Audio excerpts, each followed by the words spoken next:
The day before archery elk hunt up here in northern Arizona. We're in a unit that has pretty limited numbers of elk to begin with. This year, it's really showing that.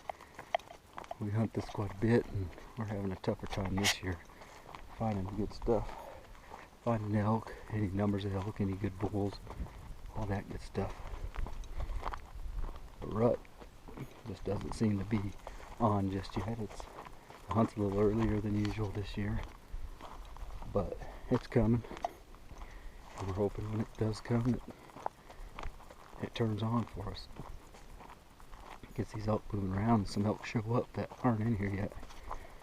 We got 4 tags to kill, to fill. I don't know if we'll get any of it on video. I'm pretty sure we probably won't be able to get all of it on video, but we may not even fill. Shoot, the way it's looking, we may not even fill 1 tag. We got one guy that's killed a lot of good bulls and never killed anything with a bow before. He's chomping at the bit. So I don't think it's going to take too big a bull to get in front of him. He's going to fling some arrows. But we'll see. We'll see when the time comes. But yeah, we'll try to get a little video. See what comes of it. Hot, dry, tough, no bugles, no elk. Perfect elk hunt. Tough was a bit of an understatement during the early elk hunts this particular year. Actually, it seems to be the trend as each year goes by. We had months to scout, we know this particular unit as we've hunted it for decades, and we had the entire hunt to get it done. Now, given this particular unit is not one of Arizona's premier elk units, but for those that know how to hunt it, like us, it can be a very good hunt. We had family and good friends that were spread out in some of Arizona's more popular units trying to fill their own tag, and the reports coming in weren't much different than the reports we were sending out. We sometimes like to be selective when filling our own tags, but rolling into the end of day 13 of a 14-day hunt and not 1 tag filled, a decent bull, one we may have passed up earlier in the hunt, stepped in front of the wrong guy at the wrong time.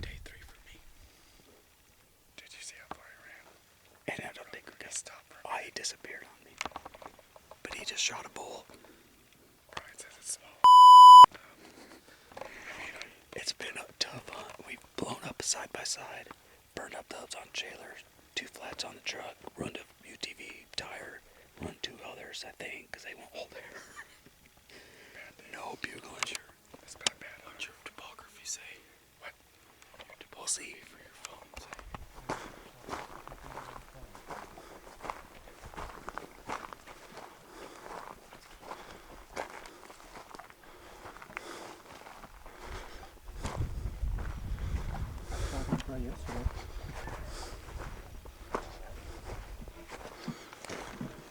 That's a shooter bull and second to the last day, ain't it? This was the only tag we were able to fill out of 4 during the archery hunts. The hunt was moved up way too early in the year to take advantage of a rut hunt. The number of permits issued fits the need of those that want to get drawn more often but don't care about quality. That is, until they become frustrated at the number of people around them. But let's think, why has hunting in this great state been on the downslide? Here's our take, and this is just our opinion on the matter. Coincidentally, we hear the same opinion come from a majority of the hunters we run into, so it seems great minds do think alike. We were born and raised right here in northern Arizona, and we have hunted for as far back as our old memories allow us to remember. During this time, we have seen the highs and lows, and can tell the difference between a bad year and the meaning behind things just aren't like they used to be. Don't get us wrong, there's still opportunity to have a great hunt. Sometimes things just go your way, and there's still a chance for the trophy hunter out there, but it's not the same chance it was in the not so distant past, and we're afraid it's going to continue to get worse unless something gives. First off, let's look at the number of hunters that are in a given hunt at the same time. The numbers are ridiculous. Hunting in Arizona has become the equivalent of hitting the stores on Black Friday. People can't get away from people. Whether you're a road hunter, a hike-in kind of guy, a walk-the-country kind of guy, or a sit-up-and-glass kind of guy, the one thing you're sure to find for your troubles these days are other hunters. The reason for so many tags? Well, there's more than one, but lately ranchers are complaining about the numbers of wildlife that are in direct competition with their cattle. That's straight from the horse's mouth, straight from the Arizona Game of Fish. So, reduce the competition and the ranchers will be happy, right? Before you get all excited, we are extremely pro-ranching. We have family in the business. But since when did the Arizona Game and Fish Department get into the ranching game? We were always under the impression that they were in the business of managing wildlife for wildlife benefit. If the claims from the ranching community have swayed their ability to make decisions for wildlife, then how long till the anti-hunting community begins to get their way? And that bunch has a much louder voice. A somewhat new idea has surfaced. If the lengths of the existing hunts are shortened, then new hunts could be added with the same number of permits issued. So simple a kindergarten class can understand it, right? More revenue. But we're told it's not about the money. Okay, of all things said, that's one thing we ain't buying. To disprove that statement, just look at the country in the North Kaibab. Used to be some of the best mule deer hunting in the world. It used to be. Elk have begun to try to get a hold on that country, and the Arizona Game and Fish doesn't want them there. So how do you get them out? Depredation hunts, right? Folks that have the best chance to kill them out of there, out of anyone else in the country, are the locals. But the claim that it's not about the money are so strong that in the 2017 regulations, you could find a new hunt in there that you could apply for in the draw. It's a multi-unit hunt. It consists of Unit 12A, 12B, 13A, and 13B, and they're given 750 permits. Any volunteers to burn your points up on that hunt? How is it the locals haven't been able to kill the elk out of there yet, but somebody that applies for the hunt that isn't from the area knows enough about it to go in there and get them killed? Just the sheer number of tags are enough to not only kill large numbers of animals to fill all the tags issued, there's the problem of unrecovered animals that do not survive. It happens. The other problem is the pressure put on all these animals while thousands of us roam the hills. Think about it. Hunts start in August and really don't end until May. That's 10 solid months with some kind of hunting going on, and at times, multiple hunts running at the same time. Then there's some of us out there horn hunting in the spring. When do these animals have a chance to catch a break? And how many of these animals get a chance to reach a mature age? We can give you that answer. Very, very few. We spend a lot of time not only hunting, but scouting. We have kept track of many animals over the years, both from glassing a vantage point to the use of trail cameras. One thing we can tell you is most animals that are just reaching mature age are killed. A lot of animals we find do not make it to the end of the year. That amazes us, but it's opened our eyes to the reality of why finding a trophy class animal has become so difficult. Then there's the problem of us. Well, some of us. And disturbingly, it's more than you think. We're talking about, number one, poachers. Make them gone. Help the Game and Fish Department if you have any information. If you are one, you suck. Then there's the idiots. Now even when you go into something prepared, things can go wrong. I'm talking about the folks that shoot at an animal with no idea where their weapon is hitting. The folks that shoot into a herd of animals with no idea which one, how many, or even if they hit one. At least go into the hunt prepared, do your part. And, of course, we're talking about the folks out there that intentionally screw up someone else's opportunity. All this is on us. Keep it straight. Do your part to show up prepared and make good decisions. Don't be one of the idiots. Here's an example of how all this is making it difficult to bring the youth into the world of hunting. A young kid on her first big game hunt, and it's an early rifle elk hunt to boot. Should be a great hunt, right? Well, should be. Could just be another off year, or the downward trend we just mentioned.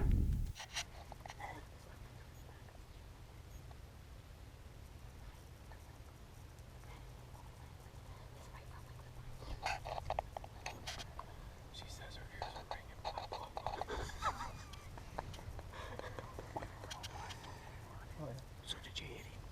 Are you videoing, David? Yes, you are.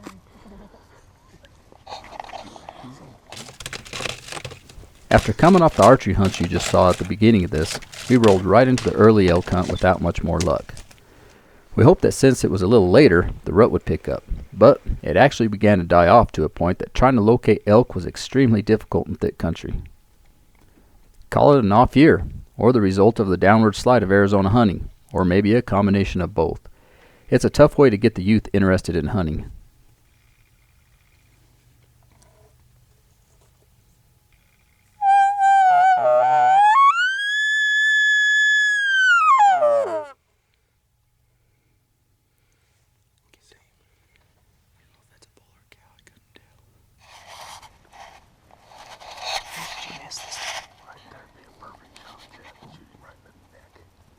Did you miss him?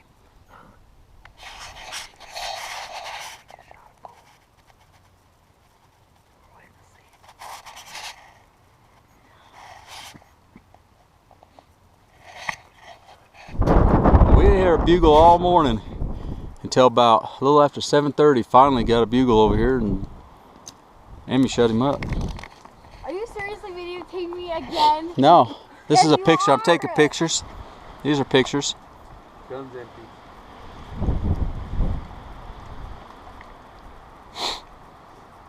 Now we gotta watch her pack it out.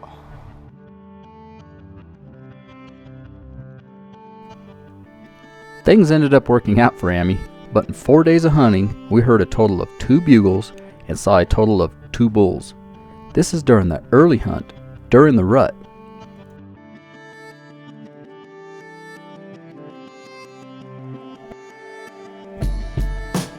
I know it sounds like we're bashing the Arizona Game and Fish, but here's how it has to work. The Arizona Game and Fish needs the support of all of us that enjoy hunting and fishing, and that comes with supporting them through the good decisions and calling them out when a group with an agenda sways their decisions, or when they start making decisions that benefit them financially. The opinion we just laid out in this video are ours. However, it does seem we hear it from the majority of the hunters we run into out there in the woods these days. The frustration, the disappointment, all the things that make the people that have waited years to finally draw a tag say, "This is not what I expected." When the wildlife goes, so does the organization that manages that wildlife. There goes the hunters. There goes one opportunity to enjoy the outdoors, time with friends and family, or just time by yourself. Some of that's happening as we speak. Many old friends that we've grown up with that are just like us and hunted their whole life, that are now in their 30s, 40s, 50s, even 60s, have hung it up. Some no longer bother to apply for hunts. To some, it's just not worth the trouble anymore. If you want to hang out with a crowd of people and not see wildlife, just go to the mall. We have noticed a serious decline in numbers of deer, elk, antelope, bighorn sheep, so on and so forth. Some of the decline in numbers are out of the hands of mankind, but we see the biggest cause of that decline. Sure, there's still opportunity for those with deep pockets. You can always pay an outrageous trespass fee to gain access to large swaths of private property and hire the guiding outfit that has exclusive rights to hunt that private land. For most of us, that is just not a realistic option, and not one that we personally support. Another option is to buy a hunt on one of the reservations. They manage their wildlife quite differently than the rest of the state, and it shows. There are areas in Arizona where non-native species are in abundance. Things like feral pigs, burros, whatever. Sometimes it seems you can't get away from these species while struggling to find the species you're searching for. Then again, Arizona doesn't manage those non-native animals. Maybe that's the reason they're thriving. We get a lot of questions on what to expect on any particular hunt, and we give it to people straight. Many don't really know what to think about what we're telling them. That is, until their hunt is underway. Then those same people say the same thing every time. This is not exactly what I was expecting. Well, enough crying. Maybe we're just jumping to conclusions. Anyhow, here's a little video we were able to capture during a late season bull hunt. While some hunters are looking for the more than ever elusive trophy, some are still interested in only putting a little meat in the freezer. Got an elk over here. Don't know if there's a bull. We're gonna go find out, because Tom is definitely not trophy hunting.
safety on that thing? Is the safety on that gun? Is the safety on? Yeah, I turned it off. Off? On. Okay. It was off. Okay.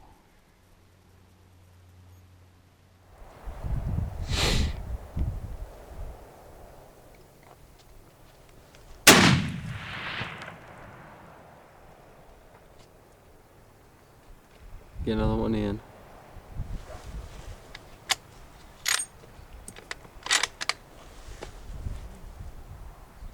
You on him?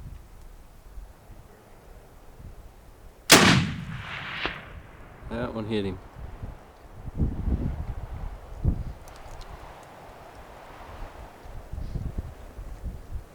Get another one ready just in case. There ain't a third. I wasn't ready for that. Oh, Is he down? he's up, but he's hit. I don't know where, I can't tell. That last one he hit him high. In the back it sounded like. Just set it in there.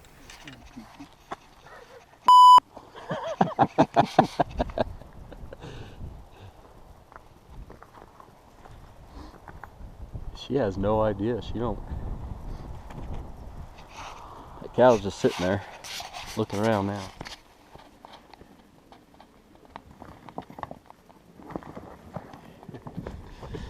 You look like you're doing all right. Guy holding the video camera. That's what that is, one of those little go videos? Well, now you've dragged him about, I don't know, 10 yards from where you killed him. Only when he falls asleep.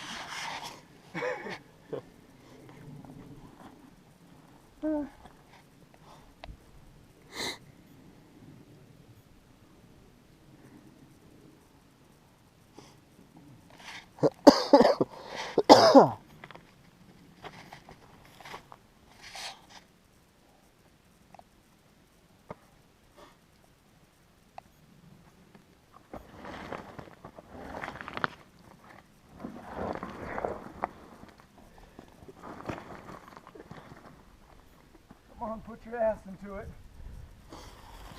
Would you like me to grab the front leg and help?